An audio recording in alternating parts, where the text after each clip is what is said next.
Nicolas Copernic, astronome polonais, également chanoine, médecin et mathématicien, 1473 à 1543. Copernic, redirige ici. Pour les autres significations, voir Copernic, homonymie. Nicolas Copernic est un astronome polonais, également chanoine, médecin et mathématicien, né le 19 février 1473 à Thorn, en Prusse royale, Royaume de Pologne, et mort le 24 mai 1543 à Frauenburg, Prusse royale, Royaume de Pologne, aujourd'hui Frombork. Nicolas Copernic. Nicolas Copernic. Nom de naissance Mikołaj Kopernik, naissance 19 février 1473. Thorin, Royaume de Pologne. Décès 24 mai 1543 à 70 ans, Frombork, Royaume de Pologne. Nationalité polonais, voir. Controverse sur sa nationalité. Formation Université de Cracovie, Université de Bologne, Université de Padoue, Université de Ferrare. Renommé pour héliocentrisme, il est célèbre pour avoir développé et défendu la théorie de l'héliocentrisme, selon laquelle la Terre tourne autour du Soleil, supposé au centre de l'univers, contre l'opinion alors admise que la Terre était centrale et immobile. Les conséquences de cette théorie, ayant causé de profonds changements des points de vue scientifiques, philosophiques et religieux, sont désignées comme la révolution copernicienne. Naissance et études. Façade de la maison de Copernic, où ce dernier a passé ses premières années. Nicolas Copernic est né le 19 février 1473 dans une famille riche de la ville hanséatique de Thorn, en Poméranie. Son père, également prénommé Nicolas, négociant en cuivre, un originaire du village éponyme de Silésie, Koperniki, II, est un bourgeois de Cracovie venu s'établir à Thorn peu avant l'annexion de la région par le Royaume de Pologne, et suffisamment intégré pour y devenir échevin III. Il est investi dans les affaires politiques et, avec d'autres bourgeois de Thorn, finance Casimir IV dans sa guerre contre l'ordre teutonique, qui se termine en 1466 par la victoire du roi de Pologne IV. Sa mère, Barbara Watzenrod, ou Watzelrod, est d'une ancienne famille de Thorn, probablement originaire de Silésie III. La famille de Nicolas Copernic était plutôt liée à la population germanophone 5. Lui-même écrira et étudiera en latin, il parlait allemand et avait une connaissance élémentaire du polonais 6. Biographie. Le jeune Nicolas passe son enfance à Thorn, d'abord au 17 de la rue Sainte-Anne, aujourd'hui renommée rue Copernic. Alors qu'il est âgé de 7 ans, la famille déménage au 36 de la place du marché de la même ville. Très tôt, le jeune Copernic est initié à l'art, à la musique et aux belles lettres. Il fréquente l'école paroissiale de l'église Saint-Jean VII. Il a 3 frères et sœurs plus âgés. Andrei, né vers 1465, est devenu chanoine augustinien à Frauenburg. Barbara, née vers 1469, devenue religieuse bénédictine puis, dans ses dernières années, prieure d'un couvent à Kulm, est morte après 1517. Katarzyna, née vers 1471, a épousé Bartol Jertner, homme d'affaires et conseiller municipal de Thorn, et a laissé 5 enfants, dont Copernic a pris soin jusqu'à la fin de sa vie. Thorin, en allemand. Thorn, la ville où est né Nicolas Copernic. Après le décès de son père, vers 1483-3, il est pris en charge par son oncle maternel, futur évêque de Varmiehuit, Lukas Watzelrod, ou Lukas Watzenrod. Celui-ci veille sur son neveu et s'assure qu'il fréquente les meilleures écoles et universités. En 1491, il devient étudiant à l'université de Cracovie, actuellement l'université Jagiellon, où il étudie les mathématiques et l'astronomie, quadrivium, mais aussi la médecine et le droit neuf, tout en suivant probablement le trivium, cours habituel de la faculté des arts, centré sur la dialectique et la philosophie 10. Il quitte cette université après 3 ou 4 ans, trop tôt pour obtenir un diplôme 11. Il retourne alors chez son oncle, qui tente de le faire élire chanoine au chapitre de la cathédrale de Frauenburg.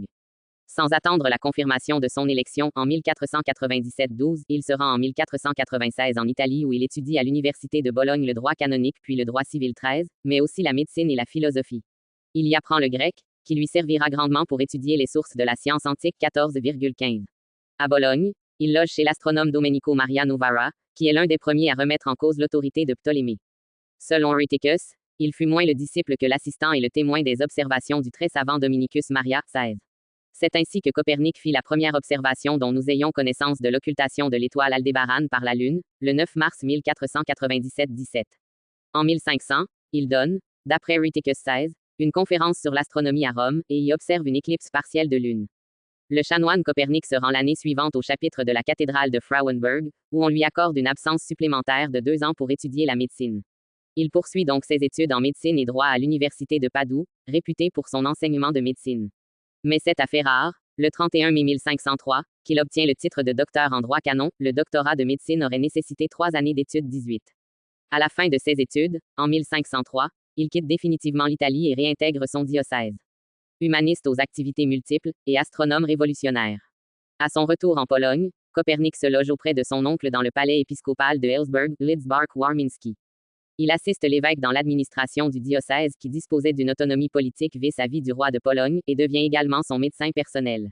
La réputation du médecin Copernic semble avoir été grande, puisqu'après la mort de Luca Watzelrod, il soigne deux de ses successeurs, les évêques Maurice Ferber et Johannes d'Antiscus, mais aussi d'autres personnalités et des gens du peuple 19.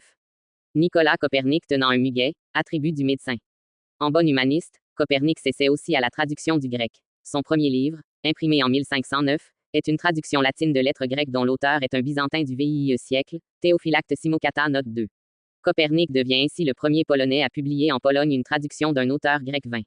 Copernic ne succédera pas à son oncle, ainsi que celui-ci l'aurait souhaité, mais il ne délaisse pas pour autant cet âge de chanoine de l'évêché de Warmie, institution politique tout autant que religieuse.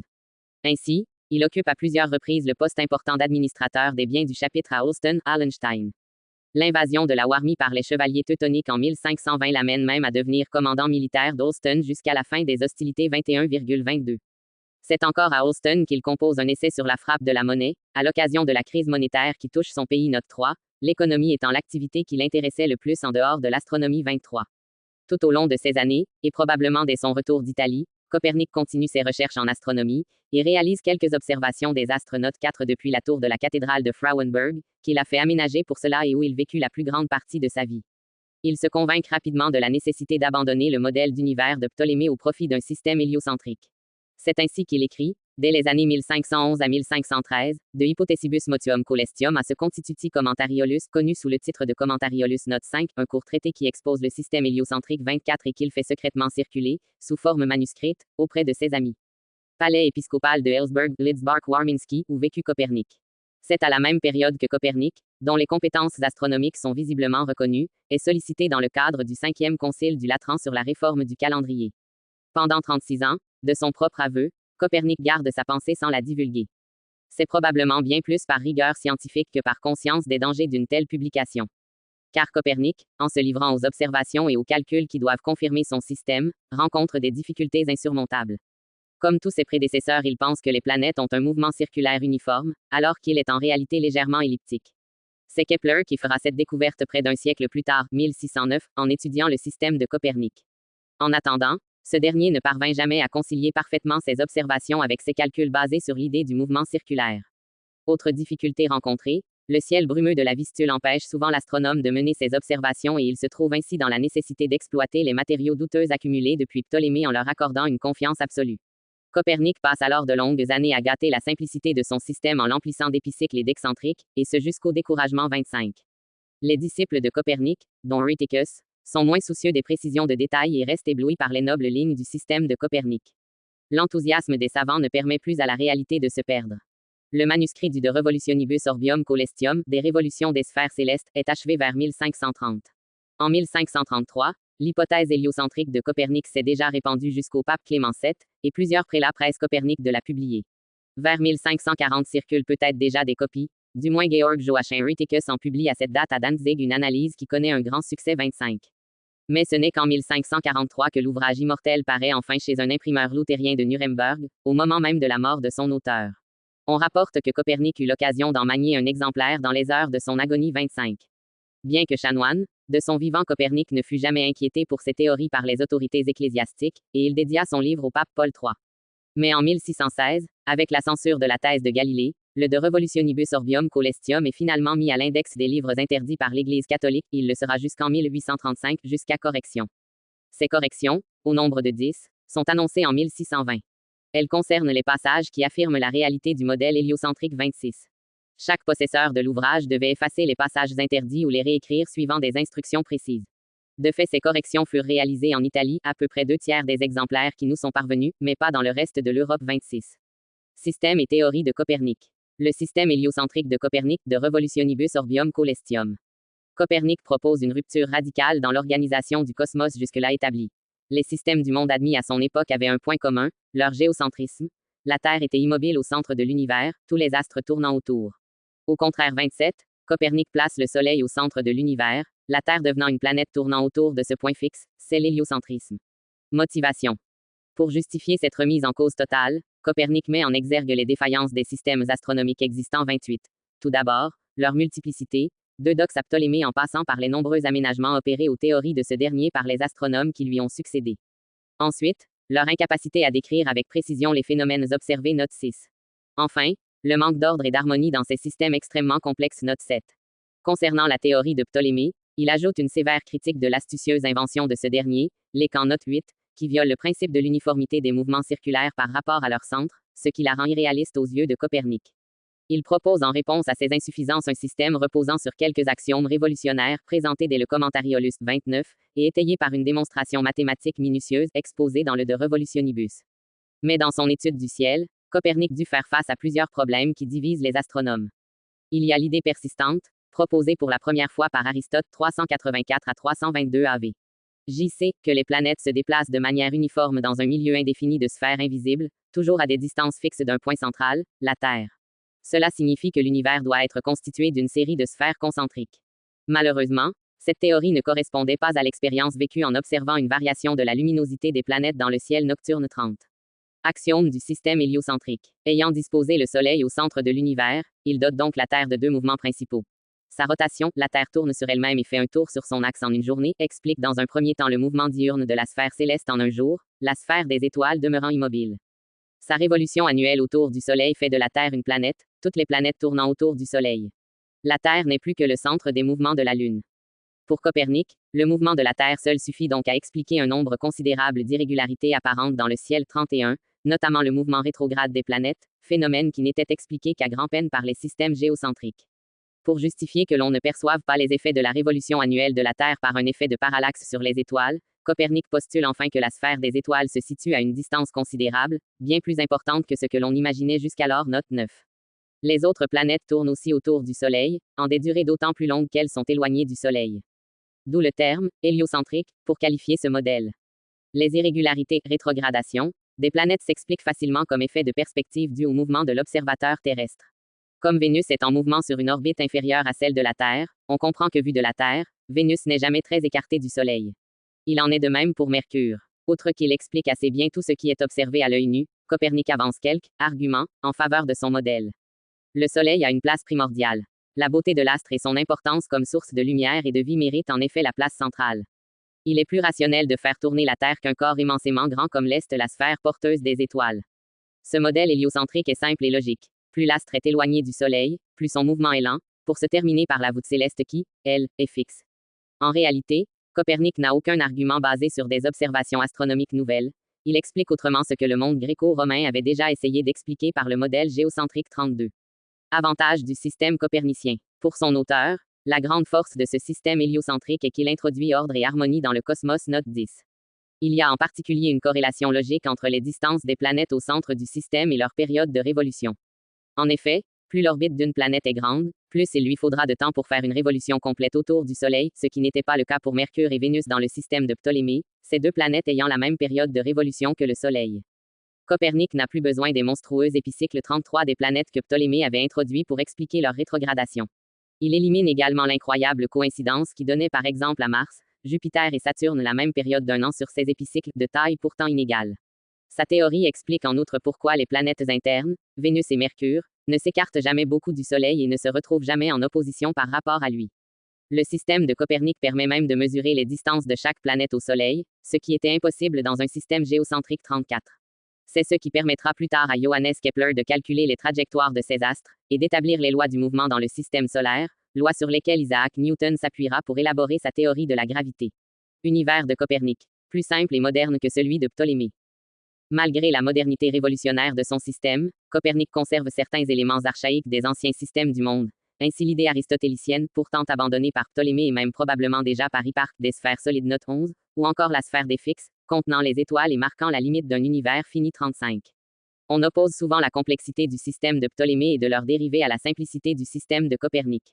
En effet, le premier comporte une multitude de cercles excentriques et épicycles note 12, tandis que la représentation classique du second ne montre que les 6 cercles des planètes et celui de la Lune, voire l'illustration, note 13. Et il est vrai, comme Copernic nous le dit, que son modèle a permis de supprimer les énormes cercles disgracieux, épicycles ou excentriques destinés à justifier les inégalités des mouvements des astres, rétrogradation. Cependant, ce schéma du système héliocentrique est trompeur, car extrêmement simplifié. En effet, Copernic considère que le mouvement circulaire uniforme est un principe fondamental de l'astronomie 36. Or, les observations contredisent l'uniformité des mouvements célestes. Pour concilier ce principe avec la réalité, Copernic, qui a rejeté les camps de Ptolémée, est obligé d'ajouter à son système une multitude de petits épicycles et d'excentriques dont l'effet est de moduler la vitesse de chaque planète sur son parcours. Note 14. Au nom du principe antique de l'uniformité des mouvements circulaires, Copernic a donc rendu son système tout aussi complexe que celui de Ptolémée. Note 15. Cependant, de nombreux commentateurs de l'œuvre du chanoine astronome maintiennent que celui-ci a introduit une simplification. Note 16. Car les épicycles de Copernic, beaucoup plus petits que les cercles déférents, ne sont là que pour corriger les petites variations de vitesse et de position des planètes qui se déplacent en réalité à vitesse variable sur des orbites elliptiques par rapport à une trajectoire circulaire uniforme, et ne sont pas nécessaires, en première approche, pour décrire les irrégularités apparentes les plus importantes de leur trajectoire, rétrogradation. Au contraire, les épicycles de Ptolémée, de taille beaucoup plus importante et comparable à celle des déférents, sont indispensables pour expliquer ces irrégularités et ne peuvent donc être omis, même en première approximation. Note 17. Inspirateur, selon Copernic, de sa théorie. Copernic n'est pas l'inventeur de la théorie héliocentrique. Selon Archimède 37 et Plutarque 38, l'astronome grec Aristarque de Samos était partisan de l'héliocentrisme, dès le IIe siècle avant notre ère. Copernic d'ailleurs mentionne son prédécesseur, ainsi que les sources antiques qui lui influence ont inspiré l'hypothèse du mouvement de la Terre. Car, selon son propre témoignage, il a commencé sa recherche, en bon humaniste, par la lecture des textes des anciens. C'est pourquoi je pris la peine de lire les livres de tous les philosophes que je pus obtenir, pour rechercher si quelqu'un d'eux n'avait jamais pensé que les mouvements des sphères du monde soient autres que ne l'admettent ceux qui enseignèrent les mathématiques dans les écoles. Et je trouvai d'abord chez Cicéron que Nicétus. Note 18 pensait que la Terre se mouvait. Plus tard, je retrouvai aussi chez Plutarque que quelques autres ont également eu cette opinion. Nicolas Copernic, de Revolutionibus Orbium Coelestium. Il nomme alors, dans une citation de Plutarque 39, Philolaos le pythagoricien, pour qui la Terre tournait, comme le Soleil et tous les astres, autour d'un feu central, Héraclite du Pont et Epiphantus le pythagoricien qui admettait la rotation de la Terre sur son axe. Et il poursuit, partant de là, j'ai commencé, moi aussi, à penser à la mobilité de la Terre 40. Il est à noter que, s'il reconnaît que ces astronomes antiques ont eu l'idée du mouvement de la Terre, il ne signale pas qu'Héraclide avait imaginé, en plus de la rotation de la Terre serait le même, que Mercure et Vénus tournaient autour du Soleil, ni qu'Aristarque était à l'origine d'un système héliocentrique. Note 19. Il se contente d'écrire que, selon certains, Aristarque, comme Philolaos, avait admis la mobilité de la Terre. Cette unique mention d'Aristarque, d'ailleurs, sera rayée dans le manuscrit. Note 20 et n'apparaîtra pas dans la version imprimée du De Revolutionibus. Note 21. Enfin, il fait référence à Martianu Capella, ainsi qu'à quelques autres latins qui estimèrent, en effet, que Vénus et Mercure tournent autour du Soleil, qui est au centre, et pour cette raison-là ne peuvent s'éloigner de lui plus loin que ne le permettent les convexités de leurs orbes. 41. Le système de Capella, que celui-ci appelle système égyptien et qui est aussi celui d'Héraclide, dans lequel seuls Vénus et Mercure tournent autour du Soleil, ce dernier et les autres planètes tournant autour de la Terre, pourrait avoir amené Copernic sur la voie de l'héliocentrisme.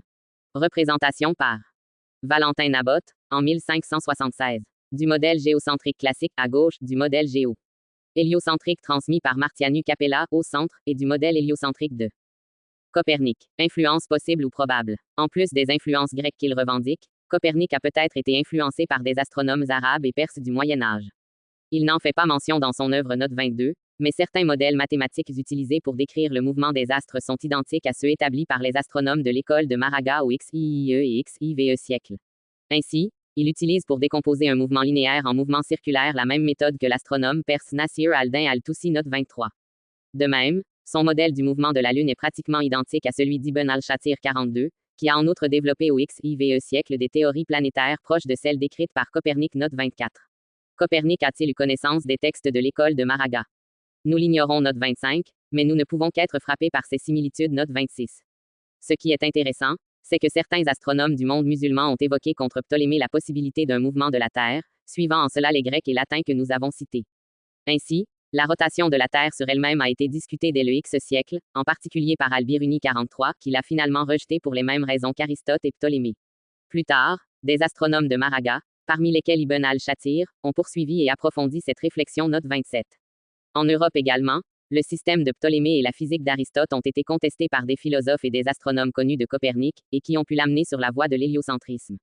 Ainsi, les philosophes Nicolas de QXVe siècle qui dans la docte ignorance chasse la Terre du centre du monde et la rend mobile 44, ou Jean Scott Érigène X siècle qui, allant plus loin qu'Héraclide et Martianu Capella, fait tourner autour du Soleil non seulement Mercure et Vénus, mais aussi Mars et Jupiter. Note 28. Au XIVe siècle, des débats ont eu lieu à l'Université de Paris sur l'hypothèse du mouvement de rotation de la Terre, comme le rapporte Pierre Duhem, qui cite à ce propos Nicole Orem, dont il fait un précurseur de Copernic 45. L'astronome du XVe siècle Purbach et son élève Regiomontanu, étudié par Copernic, pourraient avoir eu, selon ERNST Zinner 46, une influence sur la conversion de Copernic à l'héliocentrisme. Le premier avait débattu du mouvement de la Terre, et noté la corrélation entre les mouvements des planètes et ceux du Soleil. Le second aurait écrit à la fin de sa vie, il faut modifier un peu le mouvement des étoiles à cause du mouvement de la Terre. Il est possible d'affirmer que les réflexions sur le mouvement de la Terre et la place du Soleil n'étaient pas neuves au temps de Copernic, et que, contrairement à ce que l'on pourrait penser, elles avaient largement eu cours au Moyen Âge, tant dans l'Europe chrétienne que dans le monde musulman. Thomas Samuel Kuhn écrit à ce propos 47. Du fait que Copernic commença là où Ptolémée s'était arrêté, beaucoup de gens conclurent que la science fut inexistante au cours des siècles qui séparent la vie de ces deux hommes. En fait, l'activité scientifique, bien qu'intermittente, fut très intense et joua un rôle essentiel dans la préparation du terrain qui permit à la révolution copernicienne de commencer et de s'imposer. Toutefois, il ne faudrait pas pour autant, ainsi que le fait Arthur Koestler, minimiser l'apport personnel de Copernic dans la révolution héliocentrique. L'opinion du célèbre auteur des Somnambules a d'ailleurs été reprise depuis, l'étude récente des précurseurs arabo-perses de l'astronome polonais tendant à la renforcer. Mais Koestler reconnaît lui-même 48 que Copernic a eu l'immense mérite de développer l'idée de l'héliocentrisme, envisagée par d'autres avant lui, pour en faire un système complet, à l'instar de celui de Ptolémée. Personne avant lui n'avait construit un tel système, dans toute sa complexité, ni défendu l'héliocentrisme avec autant d'application et de conviction 49. Et nul ne conteste que ce soit le de Revolutionibus, conçu comme un nouvel Almagest, qui marque, par son importance historique considérable, l'origine de ce qu'il est convenu d'appeler, à juste titre, la révolution copernicienne. Article détaillé. Révolution copernicienne. Avant Copernic, la façon de voir le cosmos reposait sur la thèse aristotélicienne que la Terre est au centre de l'univers et que tout tourne autour d'elle, l'univers géocentrique. La description des mouvements des astres reposait sur le système dit de Ptolémée et la théorie des révolutions coperniciennes épicycle note 29. Cette vision de l'univers, le géocentrisme, demeura la doctrine établie jusqu'à la fin de la Renaissance et ne fut totalement abandonnée par les savants et par l'Église que vers 1750 note 30. Réticence. Cette section a besoin d'être recyclée, 3 avril 2012. Une réorganisation et une clarification du contenu sont nécessaires. Ou discuter des points à améliorer. Portrait de Copernic par Jeanne Matejko. Conversation avec Dieu. Au XVIe siècle, on croit fermement que la Terre est immobile et que la théorie du géocentrisme est la règle universelle. On accepte mal que la Terre soit mobile. Les chercheurs et scientifiques du XVIe siècle acceptent certains éléments de la théorie, en revanche la base de l'héliocentrisme est rejetée. L'acceptation de la nouvelle théorie va devenir l'enjeu d'une lutte d'influence aux confins de l'université, de la politique et de la religion. Dès 1533, le pape Clément VII avait connaissance des travaux de Copernic sans les critiquer 50 et, en 1536, le cardinal archevêque de Capoue Nicolaus von Schönberg l'encourage à communiquer ses recherches 50. Fort de cet accueil, Copernic fait parvenir au pape Paul III un exemplaire dédicacé de la première version de son livre de Revolutionibus Coelestium 51,50. De son vivant, à aucun moment, Copernic ne fut inquiété par l'Église. Cependant, seule une dizaine de clercs de son époque lui accordent un appui. Mais ces chercheurs travaillent souvent à l'extérieur des universités, subventionnées, dans des cours royales ou impériales, ou encore même tout près de l'Église. Les plus célèbres sont Giordano Bruno et l'astronome allemand Johannes Kepler, 1571 à 1630.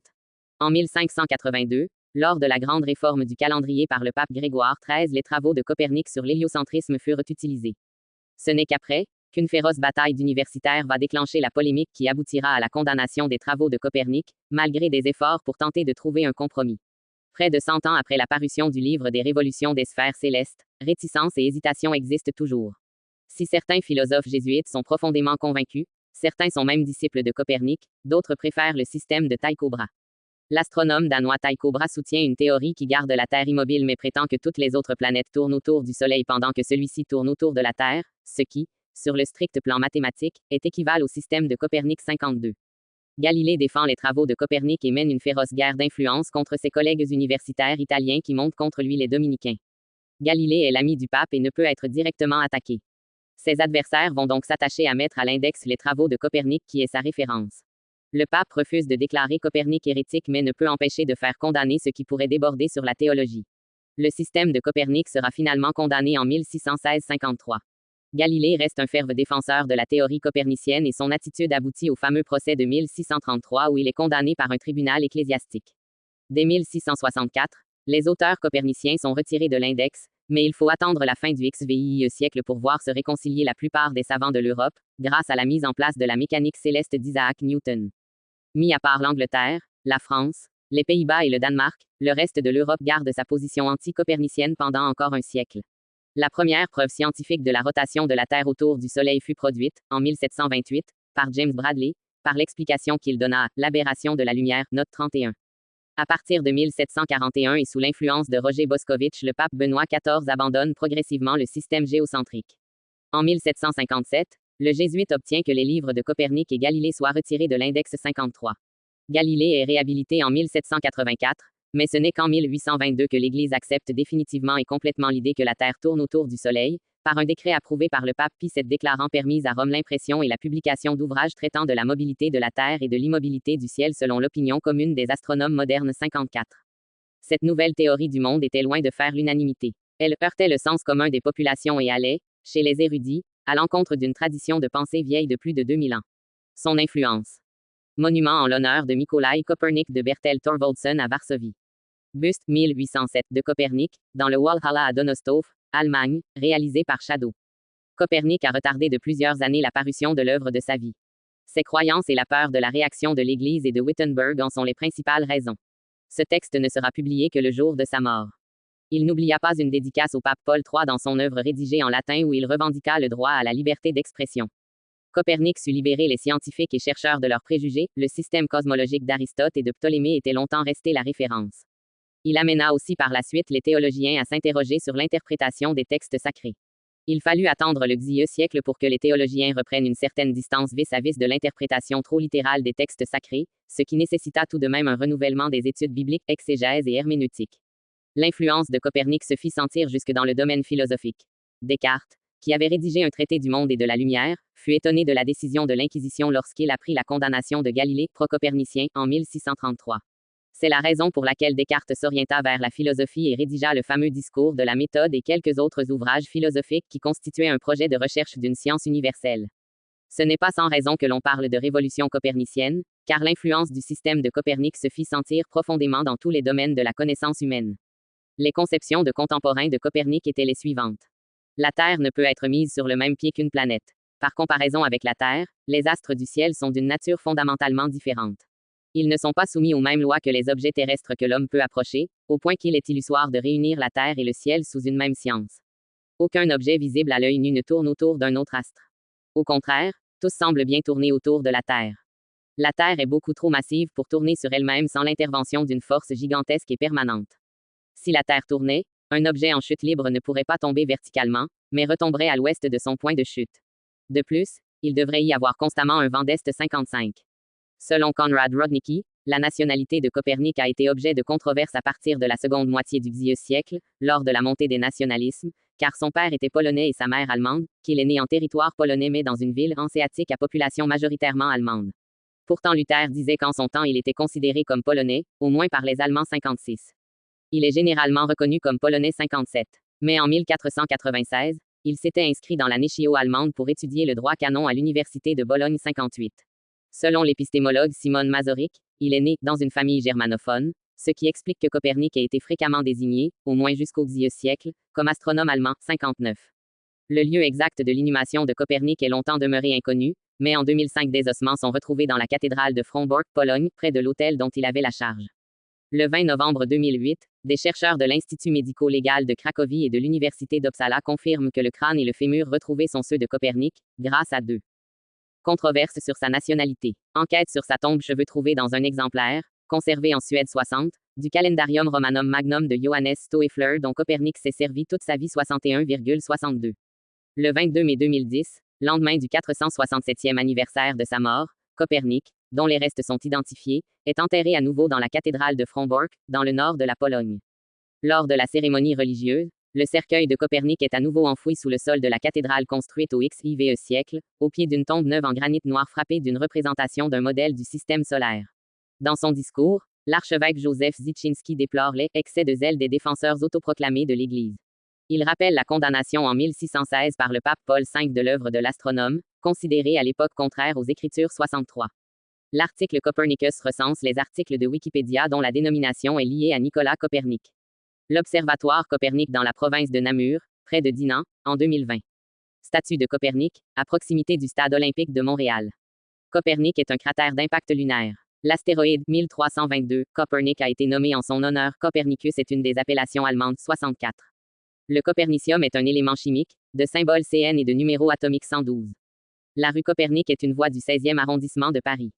Dans les célèbres films Retour vers le futur, Back to the Future, en anglais, de Robert Zemeckis, le chien du Dr Emmett Brown, incarné par Christopher Lloyd, est nommé Copernic en 1955 uniquement, puis Einstein en 1985.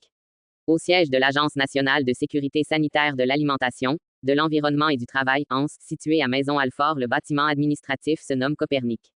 Hommage Christopher Tin utilise une partie du texte des révolutions des orbes célestes comme parole dans sa musique Astronomy. La Richta Copernicus est une montre à aiguille circulaire de la marque soviétique Richta produite à Saint-Pétersbourg dans les années 1980 et nommée en l'honneur de Copernic. L'aiguille des minutes représente la Terre, et celle des heures, Jupiter, dont la période de révolution est 12 fois supérieure à celle de la Terre.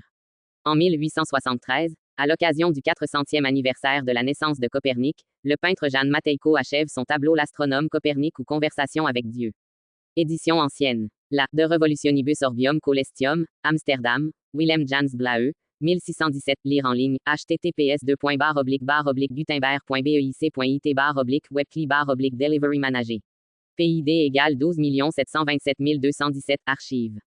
La De Revolutionibus Orbium Coelestium, Nuremberg, Johann Petrius, 1543. Lire en ligne, https://gutenberg.bec.it/webcli/delivery manager. PID égale 85 851. Archives, édition moderne. Œuvre complète, en cours d'édition à Berlin depuis 1974. Nicolaus Copernicus Gesamtausgabe. Vol 1. De Revolutionibus. Facsimile des manuscripts. HRSG. Von Heribert Monsieur. Nobis. Hildesheim. A. Gerstenberg, 1974. ISBN 978 3 80 67 03 31 3. Vol 2. De Revolutionibus Libris Ex Criticé Texte HRSG. Von Heribert Maria Nobis und Bernard Sticker. Hildesheim. Gerstenberg, 1984. ISBN 978 3 527 28 326 2. Vol 3 à 1. Commentaires ou de Revolutionibus. HRSG. Von Heribert Maria Nobis und Felix Schmeidel. Berlin. Académie Verlag, 1998. ISBN 978 3 05 003 123 1. Vol 5. Oprah Minora. HRSG. Von Stefan Kirchner und Andreas Kuhn. Berlin. Académie Verlag, 1994. ISBN 978 3 05 003 498 0. Vol 6 à 1. Documenta Copernicana. Brief. HRSG. Andreas Kuhn, Mi Friederike Boachmann und Stefan Kirchner. Berlin. Académie Verlag, 1994. ISBN 978 3 05 002 594 0. Vol 6 à 2. Documenta Copernicana. Urkunden, Akten und Nachrichten, HRSG. Andreas Kuhn und Stefan Kirchner. Berlin. Académie Verlag, 1996. ISBN 978 3 05 003 009 8. Vol 8 à 1. Receptio Copernicana, HRSG. Heribert Maria Nobis und Anna Maria Pastori. Berlin. Académie Verlag, 2002. ISBN 978 3 05 003 433 1. Œuvre vol 9. Biographica Copernicana, HRSG. Andreas Kuhn, Stefan Kirchner, Mi einem Katalog der frühen Copernicus Portrait von Gudula Metz. Berlin. Académie Verlag, 2004. ISBN 978 3 05 003 848 3. Traduction française. Nicolas Copernic, De Revolutionibus Orbium Coelestium, des révolutions des orbes célestes, édition. Critique bilingue sous la DIR. De Michel-Pierre Lerner, Alain-Philippe Segens, Jean-Pierre Verdet, 3 vols. Paris, Les Belles Lettres, Col. Sciences et Humanisme, 2700 p. 2015, ISBN 9 782 251 345 147. Nicolas Copernic, Commentariolus et Joachim Rheticus, Narratio Prima et Nash. Hugonard Roche, Edward Rosen et Jean-Pierre Verdet, trad. Intro. Et commentaires. Introduction à l'astronomie de Copernic, Paris, édition. Albert Blanchard, 1975. Nicolas Copernic, Des révolutions des orbes célestes dans Alexandre Cohuré, trad. Du livre 1, chapitre 1 à 11, vol. 1998, Diderot éditeur, Arts et Sciences, Col. Pergame ISBN 2 84 352 086. Monet Q d'Andratio per Nicolum, texte latin et traduction française, par Monsieur L. Wolowski, Librairie de Guillaumin et compagnie, Paris, 1864 URL. ID égale 8 Vom GSC Esperluette Prinsec égale Froncover Esperluette DQ égale Nicole plus D pour 127 Orem Esperluette HL égale FR Esperluette SA égale X Esperluette VED égale 0 Ryuk WIKTMY 2 P Naom 8 Bokek Max 6 AIKDA Croisillon V égale Onpage Esperluette Q égale Nicole pour 120 Dorem Esperluette F égale False Archive. Bibliographie. Paul Couderc, Histoire de l'astronomie, vol. 165, Paris, Presse universitaire de France, Col. Que sais-je, 1966, réimpr. 6e édition 1974, 1 réédition 1945, 128 p. Études sur la personne et l'œuvre Philippe Decour, Les vérités indésirables, volume 1, première partie, Faut-il réhabiliter Galilée? ISBN 2 903 279 15 2. Owen Gingerich trad. Jean-Jacques Stetchingers, Le livre que nul n'avait lu. À la poursuite du De Revolutionibus de Copernic, Paris, Donald, Col. Quai des sciences, 2008, ISBN 978 2 10 049 611 2. Présentation en ligne, URL 204-1-01 36-0000-1 Archive. En Owen Gingerich et James McLachlan, Nicolaus Copernicus. Making the Earth a Planet, Oxford University Press, 2005, 128 p. ISBN 978 019 516 173 1. Fernand Allin, La structure poétique du monde. Copernic, Kepler, Paris, Seuil, 1987. Des travaux. ISBN 978 2 02 009 802 1. Voir aussi Pierre Kurzberg, La cosmologie de Copernic et les origines de la physique mathématique, Revue d'histoire des sciences, tome 34, NO1, 1981, page 3 à 23, lire en ligne, URL 1-4105-1981-34-1-1741, archive. Alexandre Cohuré, La révolution astronomique. Copernic, Kepler, Borelli, Paris, Berman, Col. Histoire de la pensée NO3, 1961, réimpr. 1974, 525 p. ISBN 2 70 56 51 99 3. Arthur Koestler, trad. Georges Fradier, Les somnambules. Essai sur l'histoire des conceptions de l'univers, Paris, Les belles lettres, Col. Le goût des idées, 2010, 1 réédition. 1960, Kaman Levy, ISBN 978 2 251 20 001 9. Alexandre Cohuré, trad. Ressater, Du monde clos à l'univers infini, Gallimard, 2009. Thomas Kuhn, La révolution copernicienne, trad. Avram Elie, Paris, Livre de poche, 1992. ISBN 978 2 253 05 933 2. Jean-Pierre Luminet, Le secret de Copernic, roman historique sur la vie et l'œuvre de Nicolas Copernic, premier épisode de la série Les bâtisseurs du ciel, Paris, Le livre de poche, 2008, 1 réédition. Lattès, 2006, ISBN 978 2 253 12 028 5. Gérard Simon, Kepler astronome, astrologue. Gallimard, 1979. Bibliothèque des sciences humaines. Wanda Monsieur. Stasiewicz, Copernic et les temps nouveaux, Montréal, section canadienne de l'Institut polonais des arts et des sciences en Amérique, 1974. Jean-Jacques Stetchingers, Copernic et le mouvement de la Terre. Paris, Flammarion, 1998. ISBN 978 2 08 211 567 4. Jean-Jacques Stetchingers, Copernic et la révolution copernicienne, 1998, Nouvelle bibliothèque scientifique, Flammarion. ISBN 2 08 211 567 4. Article connexe. Mouvement diurne. Principe de Copernic. Révolution copernicienne. Location Mansorum Desertorum en 1516 à 1521. Manuscrit d'administration. Liens externes. En dédicace au pape Paul III de Des révolutions des sphères célestes URL homme-39-12.html archive. En The Genuine Copernican Cosmological Principle URL qui1.htm archive par Conrad Rodnicki. Vidéo Jean-Pierre Luminet, Le secret de Copernic, par Jean-Pierre Luminet URL youtube.com/watch.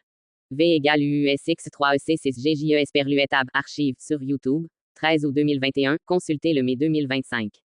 Base de données et dictionnaire.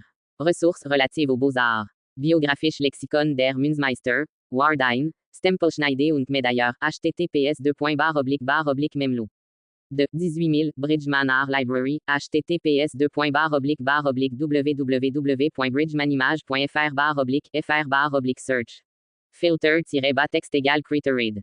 20 166 British Museum, https://www.britishmuseum.org collection/term/biog 15 2075 parenthèse fermante nationale portrait gallery, https://www.npg.org.uk collection/search/person/mp5 5173 parenthèse fermante Royal Academy of Art URL yalacademy.org.uk art-artists/nim/Nicolaus-Copernicus parenthèse fermante. Ressources relatives à la recherche. Mathematics Genealogy Project, URL th.ndsu.nodac.edu/id.php. ID égale 126 177 Stanford Encyclopedia of Philosophy, URL anford.edu/entry/Copernicus/parenthèse fermante. Ressources relatives à la vie publique. Documents diplomatiques suisses 1848 à 1975, https://dodis.ch/p48182 parenthèse fermante. Ressources relatives à l'astronomie. Biographical Encyclopedia of Astronomers, URLG 10.1007 978 0 387 30 400 7-303. Ressources relatives à la santé. Bibliothèque interuniversitaire de santé, URL. parisdescartes.fr/histoire/biographie/index.php. CLE égale 4823. Ressources relatives à plusieurs domaines. Radio France, URL et Nicolas Copernic. Ressources relatives à la bande dessinée. Comic Vine, URL 40 05 28 88. Ressources relatives à la musique. Carnegie Hall, URL 60 Abou. Notices dans des dictionnaires ou encyclopédies généralistes. Britannica, https://www. britannica.com/biography/Nicolaus-Copernicus parenthèse fermante archive Brockhaus https Brockhaus. De ECS, ENZY article Copernicus Nicolaus archive Den Store Dansk Encyclopédie https denstore.da nske. lex.dk/Nicolaus-Copernicus parenthèse fermante archive Deutsche Biographie http://www. deutschebiographie.de/118565273.html parenthèse fermante archive Encyclopédia de Agostini http://www. Sapere.it/encyclopédia cop %c3% a8r Nico %2c %2 BNIC %c3 B2 la. HTML, archive, Gran Encyclopédia Catalana, https://www. encyclopédia.cat/ec-gec-0019686.xml parenthèse fermante archive HRV Atska Encyclopédia http://www. encyclopédia.hr/natunica.aspx. ID égale 33 061 archive interne Tawa Encyclopédia PWN https://encyclopédia. pwn.pl/aslo/.39255575 parenthèse fermante archive Larousse https://www. larousse.fr/encyclopédie personnage WD 114 591 archive National Encyclopédine https://www.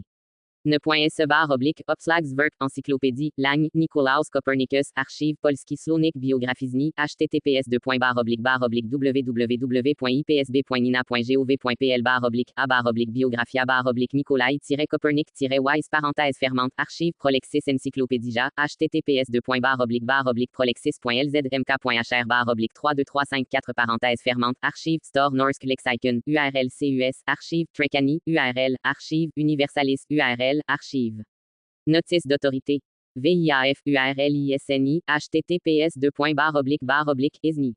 Org ISNI 0000001102909000 BNF https://catalogue. bnf.fr/arc2.12148/CB1189760448 parenthèse fermante données https://data. bnf.fr/arc2.12148/CB1189760448 parenthèse fermante idref http://www. idref.fr/0267982998 parenthèse fermante LCCN URL GND http://dnb. Info GND 118 565 273 Italie URL Japon https://id. ndl.go.jp/code/nouvarna/00464903 parenthèse fermante Sini URL AC.jp/otter/da01006239. L égale en Espagne, https://datos. bne.es/resource/xx172146 parenthèse fermante Belgique, https://opaque. kbr.be/library/doc/authority/148854889 parenthèse fermante Pays-Bas, URL Pologne, URL Israël, URL NUKAT, URL Catalogne, URL Suède, URL Vatican, URL. Note 1. En polonais. Mikołaj Kopernik, Mikołaj Prik. En allemand. Nikolaus Copernicus. En latin. Nicolaus Copernicus Torinensis, ou Torunensis ou Torunensis 2. Théophylacte Simulcata, Épître, Morales pastorale, et, amoureuse, la traduction latine de Copernic jugée peu brillante, est dans le livre de Leopold Pro, Nicolaus Copernicus, Berlin, 1883 à 1884, tome 2, page 124 à 127, RE accent aigu F. Issu de Koessler 2010, page 135. Lire également les pages 134 à 138 de cet essai, qui donne un extrait et la dédicace de Copernic à son oncle en tête de son ouvrage, et situe ce travail dans le contexte de la Renaissance humaniste. 3. Selon Hugonard Roche, Rosen et Verdet 1975, page 21, ce mémoire est la plus ancienne étude empirique sur la désorganisation économique provoquée par le désordre du système monétaire métallique. La version enrichie de 1528, de Monete Cuden des ratios, a été. Notes et références traduites en français. N. Copernic, Discours sur la frappe des monnaies, et écrit notable sur la monnaie. XVIe siècle, tome 1, Paris, 1934. 4. Copernic, théoricien génial, a surtout utilisé les observations de ses illustres prédécesseurs depuis l'Antiquité, mais il a lui-même réalisé très peu d'observations astronomiques. On en a répertorié que 63, Courret 1961, page 23. Confère la note 31, page 82, qui cite les sources de cet inventaire. 5. Ce traité ne sera pas publié avant le Xe siècle. 6. À commencer par les positions du Soleil et de la Lune. Les astronomes sont tellement incertains des mouvements du Soleil et de la Lune qu'ils ne peuvent ni déduire ni observer la grandeur éternelle de l'année entière. Courret 1998, p. 35. 7. Et l'on peut comparer l'œuvre des astronomes à celle d'un homme qui, ayant rapporté de divers lieux des mains, des pieds, une tête et d'autres membres, très beaux en eux-mêmes mais non point formés en fonction d'un seul corps et ne se correspondant aucunement, les réunirait pour en former un monstre plutôt qu'un homme. Courret 1998, p. 36. 8. Ptolémée s'était rendu compte que l'épicycle d'une planète ne tournait pas à vitesse constante sur son cercle déférent. Pour rendre compte de cette variation, il avait introduit près du centre de la Terre un point fictif, le point équant, et postulé que l'épicycle tournait à vitesse angulaire constante autour de ce point excentré. Le mouvement de rotation n'était donc plus uniforme par rapport au centre du cercle, mais par rapport à l'équant. 9. Selon Alexandre Courret, le diamètre de la sphère des étoiles de Copernic est au moins 2000 fois plus grand que celui de l'univers médiéval. Courret 2009, chap. 2, p. 54. 10. Nous trouvons donc dans cet ordre admirable une harmonie du monde, ainsi qu'un rapport certain entre le mouvement et la grandeur des orbes, tel qu'on ne le peut pas retrouver d'une autre manière. Courret 1998, chap. X, p. 75.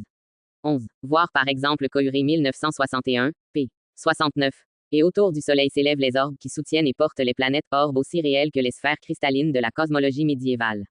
Cependant, H. Hugonard Roche, E. Rosen et J.P. Verdet, s'appuyant sur le propos de Ch. Frisch, modère ce propos. Kepler a compris que Copernic acceptait l'existence de sphères solides orbes solidi. Voir Astronomia Nova par Prima, cap. 4. Johannes Kepleri Astronomie Opera Omnia, édition.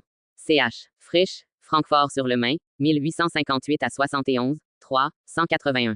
Mais Frisch a indiscutablement raison quand il fait remarquer que nulle part, dans son œuvre, Copernic lui-même n'affirme ou ne rejette explicitement la réalité des sphères, édition.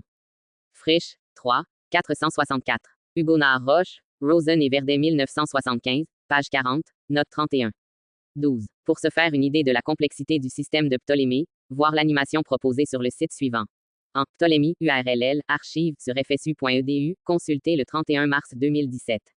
13. Copernic lui-même induit cette comparaison abusive. Reconnaissant que son système implique une distance énorme de la sphère des étoiles, il écrit qu'il est plus facile d'admettre cette hypothèse que de déchirer la raison par une multitude presque infinie d'orbes, comme le sont forcés de faire ceux qui maintiennent la Terre au centre du monde. Courret 1998, p. 73. 14. Le commentariolus se termine sur ces mots. Ainsi Mercure se meut avec 7 cercles en tout, Vénus 5, la Terre 3 et, autour d'elle, la Lune avec 4 cercles. Mars enfin, Jupiter et Saturne se meuvent chacun avec 5 cercles.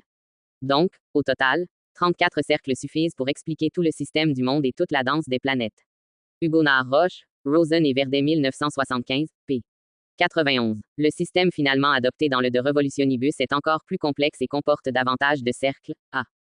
Koestler en a compté 48 en tout. Koestler 2010, note 1 du chap. 2. Troisième partie, p. 556 à 557. D'autre part, il signale dans cette même note que Zinner a trouvé une erreur dans le compte des cercles du Commentariolus, qui devrait totaliser 38 cercles et non 34.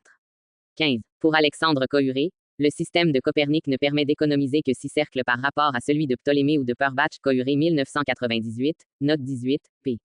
100. Et encore, cette différence se base-t-elle sur le décompte des 34 cercles du Commentariolus? Pour A. Koestler, contrairement à la croyance populaire et universitaire, Copernic n'a pas diminué le nombre de cercles, il l'a augmenté de 40 à 48. Koestler 2010, chap. 2 de la troisième partie, p. 190. Lire aussi Gingerich 2008, p.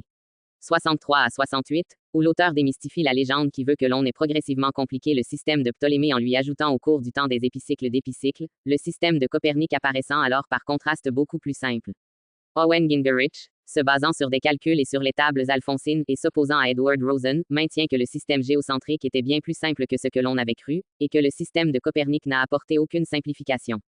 16. Kepler, que la complexité des calculs ne rebutait pas, écrit dans son Mysterium Cosmographicum, Jean Kepler trad. Alain Segens, Le secret du monde, Paris, Gallimard Poche, 1993, ISBN 9 782 070 734 498 p. 46. La nature aime la simplicité, elle aime l'unité. En elle, il n'y a jamais rien d'inutile ou de superflu. Au contraire, souvent elle destine une chose unique à produire plusieurs effets. Or, dans les hypothèses usuelles, celle de Ptolémée, il n'y a aucune limite à l'invention d'orbes nouveaux. Au contraire, chez Copernic, un grand nombre de mouvements découle d'un tout petit nombre d'orbes. Et donc cet homme a libéré la nature du fardeau pesant et inutile de tant d'orbes immenses. 17. Jean-Pierre Verdet fait partie de ceux qui insistent sur la simplification apportée par le système copernicien. Dans l'article Copernic du Dictionnaire de l'astronomie de l'Encyclopædia Universalis, Albin Michel, 1999, il écrit p. 185 à 186 et d'abord, quoi qu'en pense Arthur Koestler dans Les Somnambules, quelle simplification du monde. Le nombre de cercles n'a rien à voir ici, ce sont leurs fonctions qui comptent. Dans une première approche, le monde se déchiffre sans qu'on fasse intervenir le premier épicycle. Les déférents y suffisent. Le premier épicycle, de dimension modeste, n'est là, on le sait maintenant, que pour rendre compte des écarts entre le mouvement circulaire supposé échoir aux astres et le mouvement elliptique réel. Un peu plus haut dans l'article page 183, soulignant l'importance historique des innovations coperniciennes, il invoque même les plus célèbres successeurs de Copernic dans une saillie contre A. Koestler. La simple objectivité oblige à cette constatation qu'avec Copernic, et avec lui seul, s'amorce un grand bouleversement d'où sortiront l'astronomie et la physique moderne. Les jugements et les choix d'un Galilée et d'un Kepler pèsent plus lourd dans la balance que les arguties des compteurs d'épicycles. 18. Alexandre Kouré écrit que Nistos s'appelait en réalité Aïsta, d'après Diogène Laërce. Kouré 1998, p. 90. 19. Il ne pouvait pourtant pas ignorer ce fait. Dans le De Placiti Philosophorum du Pseudo-Plutarque qu'il cite dans le De Revolutionibus cf. Ci-dessus, on trouve, dans le livre 2, chap.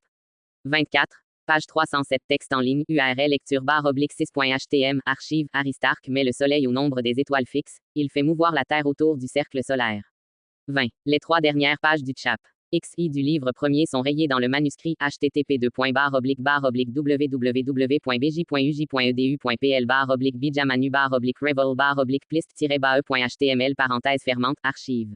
C'est sur le feuillet 11 verso http://www.bj.uj.edu.pl/bijamanu/revel/image/011v.jpg parenthèse fermante archive qu'apparaît la mention d'Aristarque, qui sera donc absente de l'impression avec tout le passage rayé. 21. Alexandre Kouré, dans sa traduction, retranscrit le passage supprimé Kouré 1998, p. 82. Or si nous reconnaissons que les mouvements du Soleil et de la Lune peuvent être déduits dans l'hypothèse de l'immobilité de la Terre, celle-ci ne s'accorde que très peu avec ceux des autres planètes. On peut donc croire que c'est pour de telles causes ou pour des causes semblables que Philolaos avait admis la mobilité de la Terre, opinion qui, selon certains, était aussi celle d'Aristarque de Samos, et non pour les raisons alléguées et combattues par Aristote. 22. Al-Battani, Al-Betnius et Al-Zarqali, Arzael, sont nommés dans le De Revolutionibus, à propos notamment de leur mesure de la précession des équinoxes que Copernic trouve dans l'Épitomée de Regiomontanu. Cependant, il n'y a aucun lien entre ces astronomes, dont Copernic utilise les observations et les mesures au même titre que celles d'Hipparque, de Ptolémée ou de Profatius Jude, et la genèse de l'idée héliocentrique. 23. On retrouve donc dans les écrits du Polonais le fameux couple d'Al-Tusi avec exactement les mêmes notations. Un point nommé Aleph par le Perse correspond à A chez Copernic.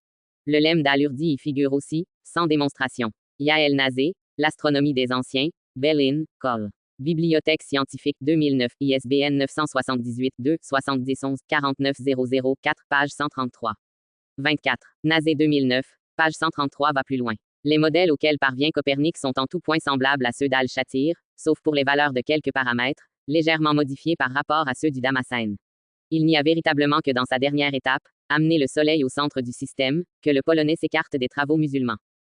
25. Nazé 2009, page 133 signale que deux manuscrits rapportant les théories d'Al-Tusi ont été retrouvés récemment.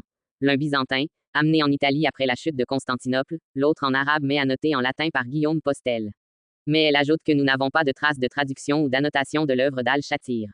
Elle conclut ainsi, la transmission n'est donc pas avérée, mais elle est parfaitement possible. 26. L'historien de l'astronomie ancienne Otto Neugebauer, mettant l'accent sur la continuité mathématique entre l'astronomie arabe, école de Maraga, et l'astronomie de Copernic, appelle celui-ci le dernier membre de l'école de Maraga. 27. Dans leur article sur la science arabe médiévale de l'histoire générale des sciences, R. Arnaldez, L. Massignon et A.P. Yushkevich écrivent René Téton, sous la direction de La science antique et médiévale, tome 1 de l'histoire générale des sciences Paris, Presse universitaire de France, 2e édition, 1966, 1 réédition 1957, 3e partie, chap. 2, p. 496. Déjà au X siècle, Al-Biruni avait adopté, au sujet de l'hypothèse ptoléméenne de l'immobilité de la Terre au centre de l'univers, une attitude critique assez nette. Mais c'est au XIIe siècle que ce principe fondamental fut discuté de la façon la plus ouverte par deux savants persans, Umar al-Khatibi et Qutb al-Din al-Shirazi, astronome de Maraga, et par le judéo-syrien Bar Ibrahim Abou el-Faraj. Mais ces auteurs rejetèrent finalement l'hypothèse de la rotation de la Terre, en se basant en particulier sur l'affirmation que les mouvements sublunaires ne pouvaient pas être circulaires. Au XIVe siècle, Ibn al-Shatir de Damas semble avoir pris une position plus audacieuse, ainsi son effort se situe-t-il dans la lignée de ceux qui préparent la réforme copernicienne, confère. E.S. Kennedy et V. Roberts, Enisis, volume 48, 1957 et vol. 50, 1959. 28. Si l'on y ajoutait Saturne, on obtiendrait le futur système de Tycho Brahe. Confère. Pierre Duhem, qui cite Jean Scott dans Pierre Duhem, Le système du monde, T. III, lire en ligne URLG, stream, Le système du monde 03 Douré hashtag page 60, mode 2 op, archive page 61. Quant aux planètes qui tournent autour du Soleil, elles prennent des couleurs différentes selon la qualité des régions qu'elles traversent. Je veux parler de Jupiter, de Mars, de Vénus et de Mercure qui, sans cesse, circulent autour du Soleil, comme l'enseigne Platon dans le Timée. 29. Les appellations modèle d'Aristote et système de Ptolémée remontent au Moyen Âge, à l'époque où ces deux auteurs furent les références essentielles en matière scientifique. Elles sont classiques mais trompeuses. En réalité, l'idée du géocentrisme en tant que système, bien antérieure à Aristote, remonte au moins à Anaximandre. Quant à la théorie des épicycles, Ptolémée l'a reprise d'Hipparque. 30. Dans l'Église, ce fut le pape Benoît XIV qui prit acte de ce progrès de la science. Confère infra, les réticences. 31. Voilà, enfin, une preuve indiscutable, quoique tardive et inattendue, que la Terre tourne autour du Soleil. L.M. Selnikier, Histoire de l'astronomie, Technique et documentation Lavoisier, Paris, 1986. Référence. 1. Simone Mazorik, Histoire des sciences à l'époque moderne, Paris, Armand Collin, 2009, 344 p. ISBN 978 2 234 521 1. Lire en ligne URL -9 782 200 345 211.htm, archive 2. 1. John Freely, Celestial Revolutionary. Copernicus, The Man and This Universe, IB. Tori. 2014 ISBN 978 0857734907 p. 9. The Copernic family were originally German speakers who migrated eastward to the province of Silesia in the 13th century, settling in the town known today as Copernici. 3. Couré 1961, p. 19. 4. Gingerich et McLachlan 2005, p. 17. 5. 1. Norman Davies, God's Playground. A History of Poland in 2 volumes, vol. 2. Oxford University Press, 2005, ISBN 978 019 925 341 p. 20. From the cultural point of view, he came from a family whose connections in Silesia, and in the bourgeoisie of 15th century Krakow, in Thorn, and in Frauenburg, were with the German-speaking rather than with the Polish-speaking element. 6. 1. Charles Hummel, The Galileo Connection, InterVarsity Press, 1986, ISBN 978 087 784 503 p. 41. Copernicus studied and wrote in Latin, spoke German and had a basic knowledge of Polish. 7. Wanda Monsieur Stasiewicz, Copernic et les temps nouveaux, Montréal, section canadienne de l'Institut polonais des arts et des sciences en Amérique, 1974, p. 13. 8. En allemand, Ermland, en polonais, Warmia. 9. Kouré 1998, introduction, p. 7. 10. Kouré 1961, p. 21. 11. Hugonard Roche, Rosen et Verdet 1975, p. 11. 12. Hugonard Roche, Rosen et Verdet 1975, p. 11 à 12. 13. Hugonard Roche, Rosen et Verdet 1975, p. 12. 14. Hugonard Roche, Rosen et Verdet 1975, p. 14. 15. Kouré 1961, p. 12. 16. Georg Joachim Rütikes trad. H. Hugonard Roche, E. Rosen et J.P. Verdet, Narratio Prima, et Hugonard Roche, Rosen et Verdet 1975, p. 101. 17. Hugonard Roche, Rosen et Verdet 1975, p. 13. 18. Hugonard Roche, Rosen et Verdet 1975, p. 16 à 17. 19. Hugonard Roche, Rosen et Verdet 1975, p. 17 à 20. 20. Hugonard Roche, Rosen et Verdet 1975, p. 23. 21. Hugonard Roche, Rosen et Verdet 1975, p. 26 à 27. 22. Kouré 1961, page 23 et note 27, page 82. 23. Dictionnaire de la Renaissance. Les dictionnaires d'Universalis, Encyclopædia Universalis, 27 octobre 2015, 2566 p. ISBN 978 2 85 229 144 7. Lire en ligne URL Baakubai, archive p. 666. 24. Jean-Pierre Bois, L'Europe à l'époque moderne, XVIE siècle, Armand Collin, 2003, Paris, ISBN 2 266 170 p. 276. 25. Paul Couderc, Dans le champ solaire, Paris, Encyclopédie Gauthier-Villard, 1932, 236 p. p. 11 à 14. 26. Gingerich 2008, chap. 9. 27. Au cœur de l'histoire, Copernic et Galilée, deux scientifiques révolutionnaires face à l'Église URL, archive consultée le 24 mai 2022.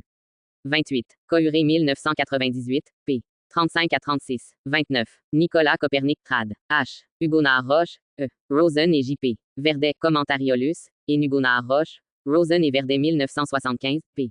72 à 73. 30. Nicolas Copernic, URLC, archive sur Encyclopédie de l'Histoire du Monde, consulté le 22 mai 2022. 31. Nicolas Copernic, Commentariolus, traduction Hugonard Roche, Rosen et Verdet 1975, p. 73. 32. Yvonne Verbist Sieur, De Beck, Sciences générales, Physique 5e, Editions Vanin, 299 p. p. 115. 33. Couderc 1966, p. 83. 34. Kouré 1961, un reparti, note 24, p. 106 à 107. 35. Kouré 2009, chap.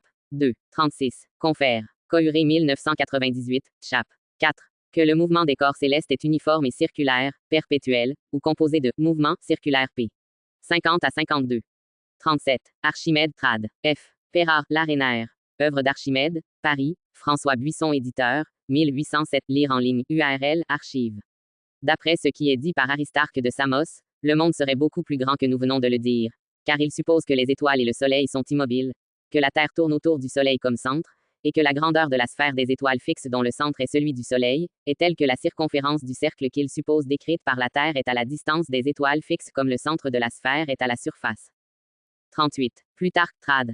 Abbé Ricard, œuvre Morales, de la face qui paraît sur la Lune, Paris, Lefebvre éditeur, 1844, tome 4. Page 424, 922 F 923A, texte en ligne, URL /Plutarque-face-lune-lecture-4.htm, archive.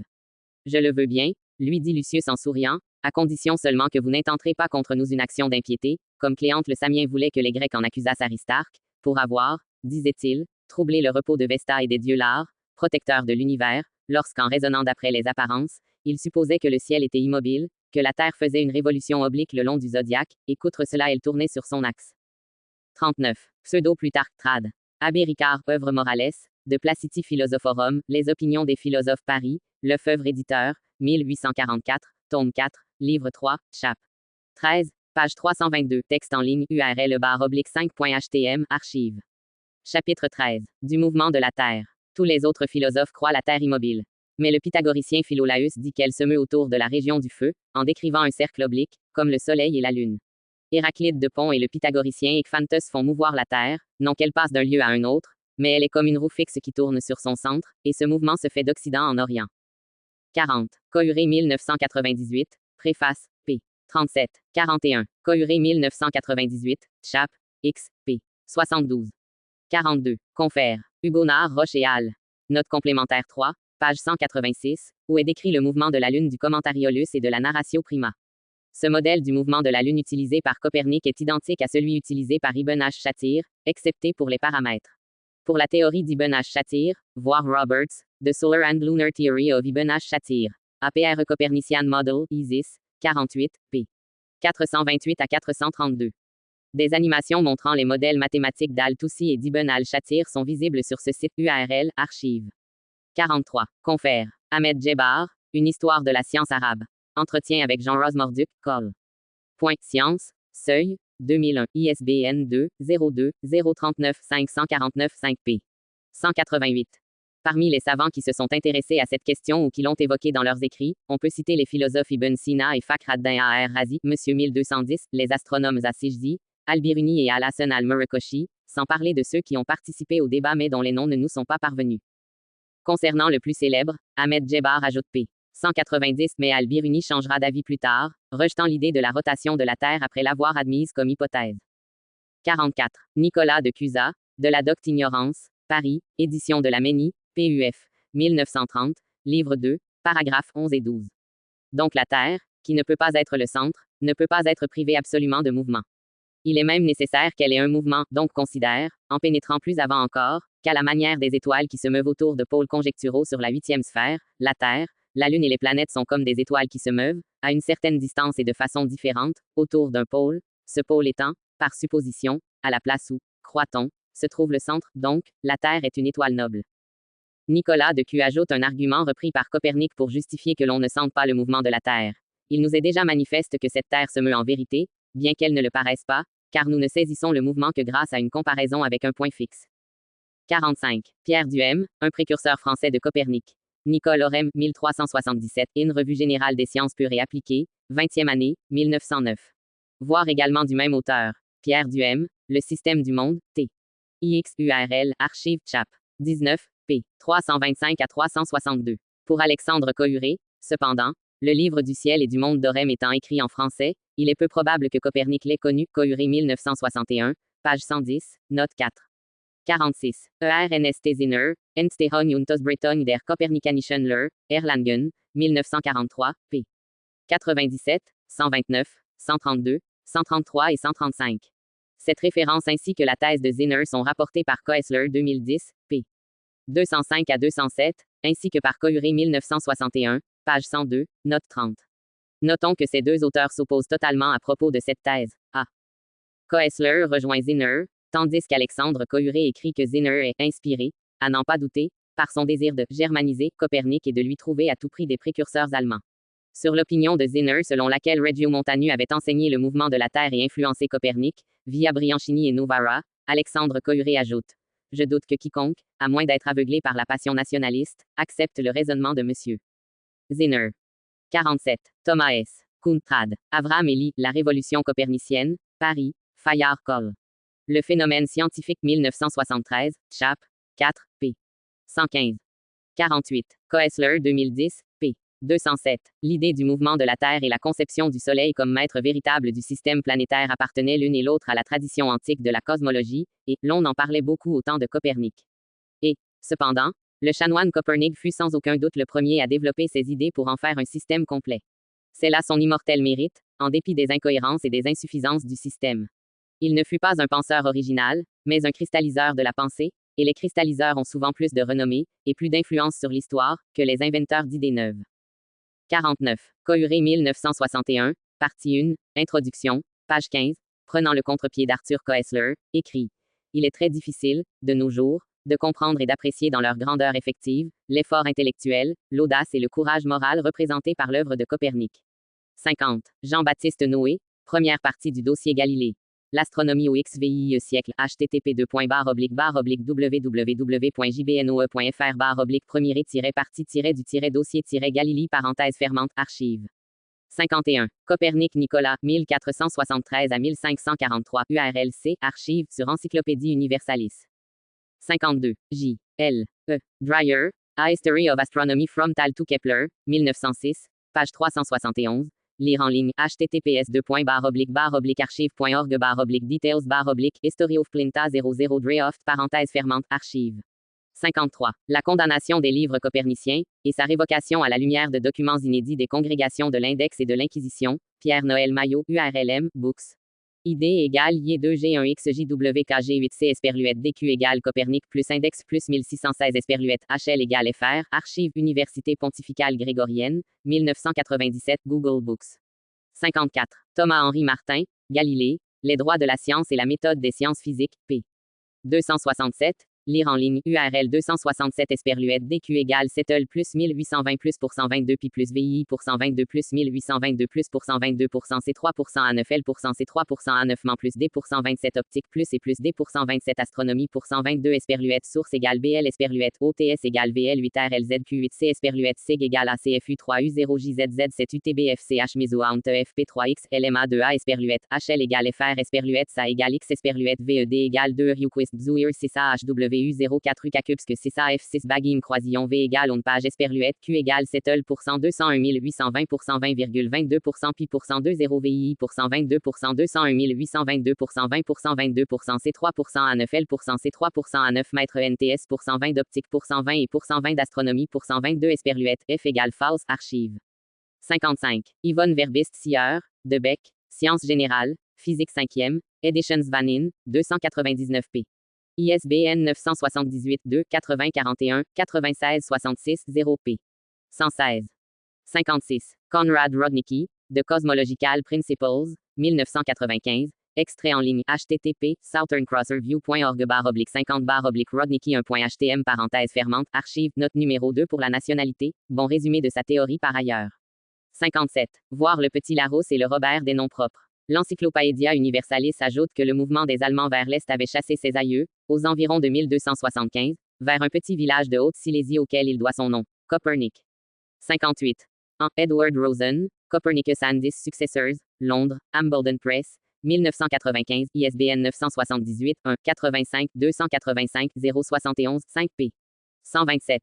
59. Simone Mazorik, Histoire des sciences à l'époque moderne, Armand Collin, 2009, ISBN 978 2 234 521 1. Lire en ligne. URL 0345211.htm archive. 60. Darius von Gottner-Sporzinski, The Strange Story of the Grave of Copernicus, https Tekken Versation. Comme The Strange Story of the Grave of Copernicus 213358, archive de conversation, 3 janvier 2024. 61. La tombe de Copernic identifiée grâce à son ADN, URL 008-11-la-tombe-de-Copernic-a identifié-1121753-11215-3-3246.html, archive. 62. Science et vie, les ossements de Copernic enfin identifiés NO 1096, janvier 2009, p. 11. 63. Copernic inhumé en Pologne, 467 ans après sa mort, URL CLE-Copernic-210-1-467-en-mort-en-361-en-13679-3214.html, archive sur lemonde.fr, 22 mai 2010, consulté le 31 mars 2017. 64. En Nicolaus Copernicus, URL 3, archive sur New Mexico Museum of Space History, consulté le 31 mars 2017.